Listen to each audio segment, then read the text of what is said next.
going to do some drawing and a little bit of painting. The process that I'm going to lead you through today is a quick version of how I've been working in my studio since I received the Skip McKinney Award. Okay, so grab the flowers from your kit and you can arrange them any way you like. It doesn't really matter. We're going to use the shapes that we see here and rearrange them here on your paper any way you like. So the point of this exercise is to fill up your rectangle with the shapes that you respond to from your little arrangement that you have here. We're going to be focusing on the contour. The contour is the outside edge of all the leaves. So we're just going to be really slowly moving our eye around the contour of each leaf. And as you look around the contour, move your pen on the paper in the same way.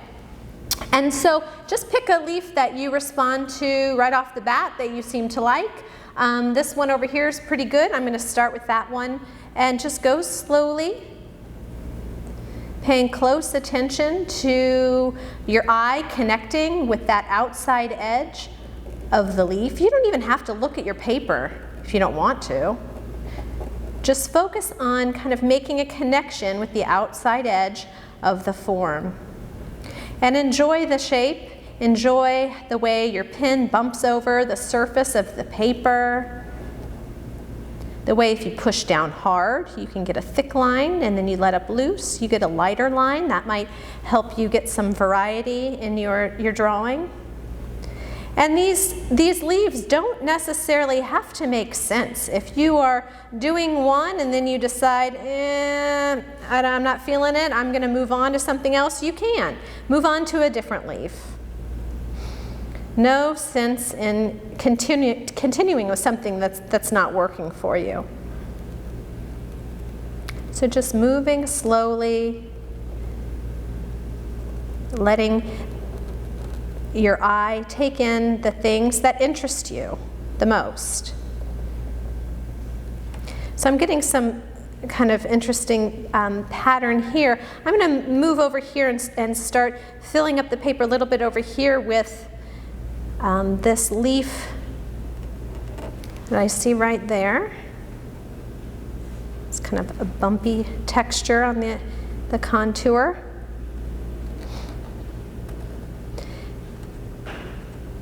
So I have a lot of leaf shapes. I think I'm going to start getting some lines in, some linear things to kind of balance out all those organic leaf shapes. Get some straighter lines of the stems, kind of coming in that way. And this one kind of creeping over.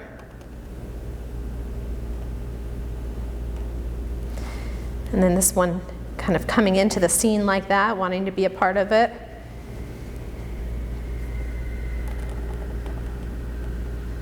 We're going to be filling this up with some color a little bit later. But right now you might have something like this.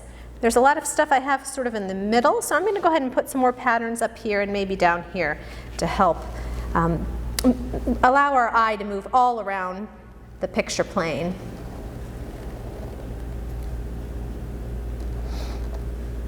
And again, it doesn't matter if it makes sense.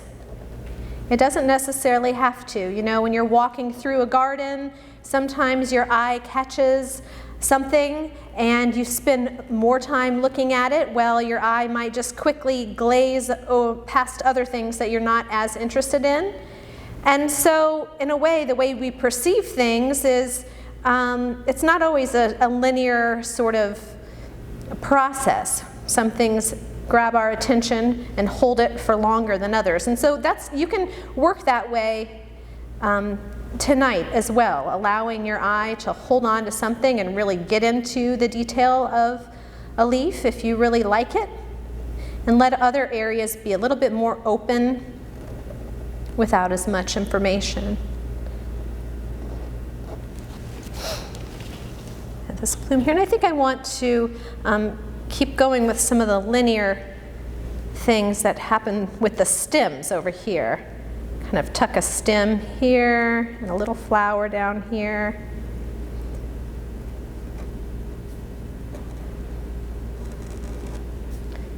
Maybe I'll put a stem here too. And why not a little stem action here. So we get sort of a pattern kind of marching across. And maybe even a stem kind of going back that direction.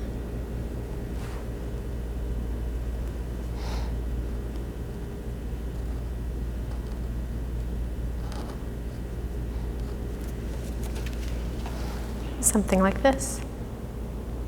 Okay, so you have all of these color choices in front of you. Of course, if you put all of these in your painting, it's going to be a mess. Eventually it might even just turn to a muddy, neutral color. So you want to be a little careful about the colors that you choose. I'm going to encourage you to use an analogous color scheme for most of the painting and then a splash of something completely different for the rest. So an analogous color scheme are 3 colors that are next to each other on the color wheel.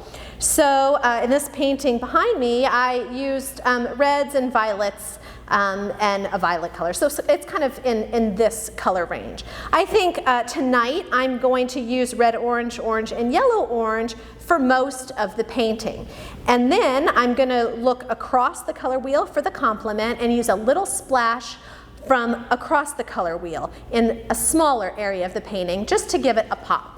So I'd like for you to do that as well. Pick colors that are close to one another for most of the painting, and then a color that's opposite as a little bit of a splash for the rest of the painting. So I'm going to actually just dump. And then go ahead and spread that water around so your paper gets really wet. You can do this with a brush like I am, or you can just get your hand in there and spread it around. So when you have a lot of water, it's hard to control where the paint goes, which is the fun of it. So go ahead and pick out the colors that you're going to use. Remember I said I was going to use an analogous color scheme of red, orange, orange, and yellow, orange. So I'm going to go ahead and just dip in there with the orange and kind of let the paint do its thing. You notice the more paint you have on your brush, the more saturated it's going to be. The less paint and the more water you have, then the less saturated it's going to be. And we're just going to have some fun with this, letting the color kind of move freely on the paper. It doesn't matter if the water goes beyond the lines, we can still see the lines. The point of the color is to really capture maybe the energy of the flowers, or kind of the mood that you're feeling right now. And I like it when the color goes beyond the line. In some ways, that kind of feels more natural. It's kind of, again, more aligned with the way we perceive things when we're in the garden. We see colors all over the place. So just kind of let the watercolor do its thing. And if you need to, if you feel like, let's say you put too much red in one area and you don't like it, you can always get a tissue or a paper towel or whatever you have handy and pull it right up. Isn't that fun? And you can even start to make some textures and use it like stamping if you like. But the colors are going to blend together, which is fine. Since they're analogous colors, they're going to look pretty good as they blend together.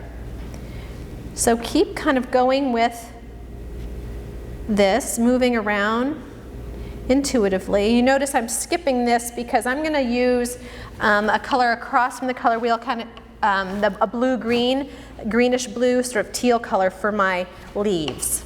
So I'm going to leave that free of the warmer colors.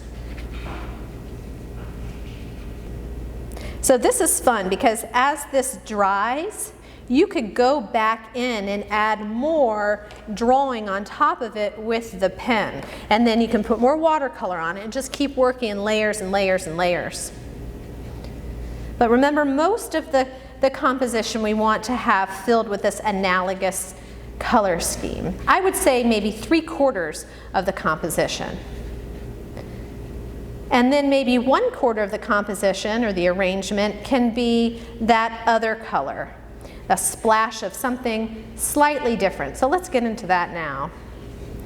And this is a little color trick I learned from studying the paintings by Henri Matisse. If you look at his paintings, you'll notice he often uses analogous colors for most of the color, or most of his painting, and then something opposite for a smaller portion of the painting. So I'm going to just mix here on my little palette a little green and blue together to get sort of a turquoisey blue color, something a little different. That's nice. And I'm going to put this over here.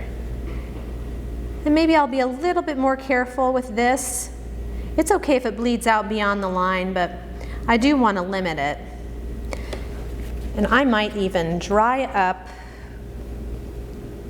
a section of the stem before I do this. Just do a little line like that. So then it kind of contains it a little bit more. If the paper's a little dry, the color won't go too far. Because that color is going to go wherever the water is. So you can always fix it up.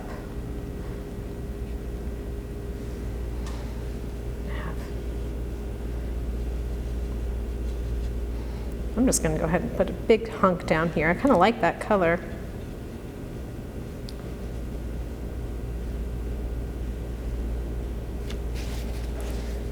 Let's dry that up a little bit. And let that go. Maybe I want some of this darker color to go in there to start to show a little bit of depth. You'll notice that when this color, this complementary color that's across on the color wheel mixes in with your analogous colors, it starts to make sort of a neutral gray color. And that's okay in limited quantities. You don't want that all over the place because then it'll just look murky. But having some of that is actually kind of nice.